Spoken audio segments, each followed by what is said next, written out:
Hey, welcome. So today, we're jumping into something that I think a lot of us have felt, but maybe we haven't really put a name to it. I'm talking about workplace incivility. You know, those small, rude moments that can just completely derail a meeting. But what if I told you that those moments don't land the same for everyone? Okay, let's get into it. Just imagine this for a second. You're in a meeting, you're about to share a really great idea, and then bam, someone cuts you off with a dismissive comment or maybe just a subtle eye roll, and your confidence just, poof, evaporates. That brilliant idea you had suddenly feels kind of dumb, and for the rest of that meeting, you're just quiet. Your voice has been silenced. It's a total gut punch, and I'm willing to bet most of us know exactly what that feels like. But here's where it gets really important. While that feeling might be super common, the actual long-term impact isn't. It turns out this kind of rudeness acts like this incredibly powerful silencer, and it is disproportionately silencing women. And listen, this isn't just about hurt feelings. This is about a real barrier that keeps valuable ideas from ever seeing the light of day.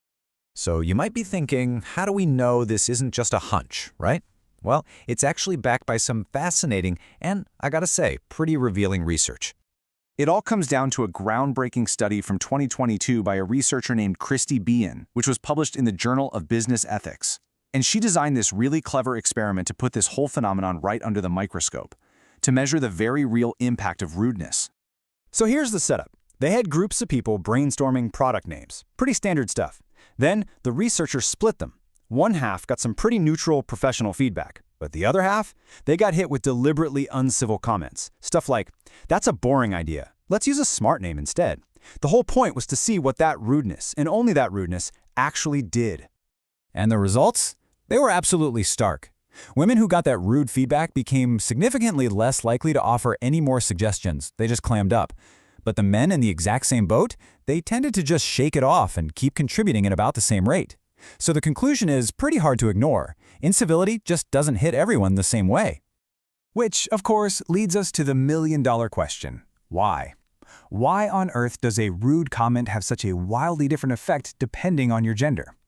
Well, the answers are pretty deep, rooted in a mix of social and psychological stuff. Researchers have kind of zeroed in on three big factors here. First up is socialization. A lot of women are brought up to value harmony and collaboration, so when hostility enters the picture, it can feel way more jarring. Second, there are these unique pressures. Women often feel like they have to be twice as good to be taken half as seriously, so rudeness can feel like a personal confirmation that, yeah, you don't belong here. And third, and this is a big one, is something called the double bind. Let's break that down, because it's really important. A double bind is basically a no-win situation.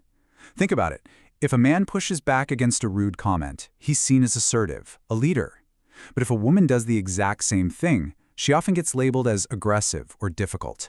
So faced with that choice, speak up and risk being penalized, or stay quiet and be ignored, a lot of women choose silence. It feels like the safer option, but it comes at a huge cost.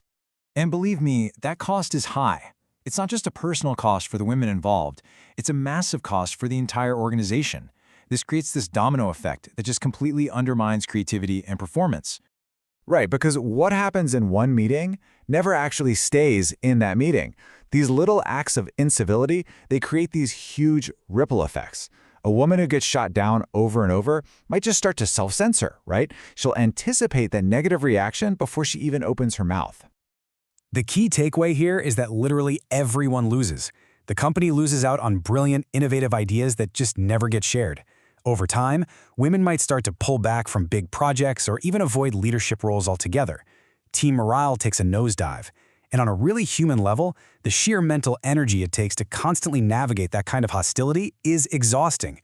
It just drains away the creative potential you're supposed to be using for your actual job. But here's the good news. This is not some impossible problem. It's totally possible to create a civil, psychologically safe workplace. It's not going to happen by accident, though. It takes real, intentional effort from absolutely everyone. So if you're a leader, this really starts with you.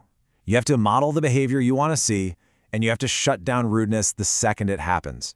It's all about creating an environment where people know for a fact that they can speak up without getting punished for it.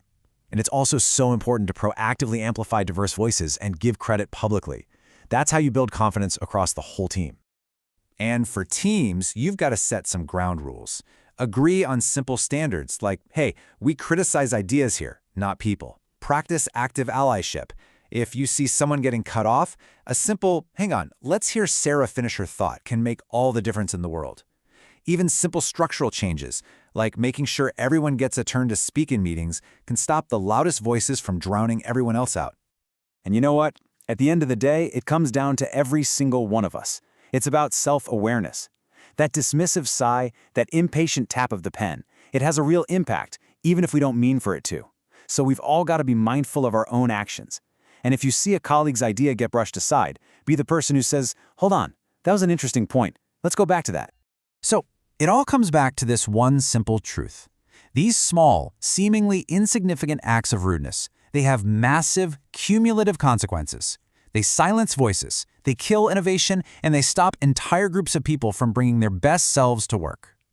So really, the choice is ours. Are we going to be a place that just tolerates those small cruelties that lead to silence? Or are we going to intentionally build a culture of respect, a place where every single voice gets a chance to be heard and where everyone can really truly shine? The conversation starts now. Thanks for joining me for this one.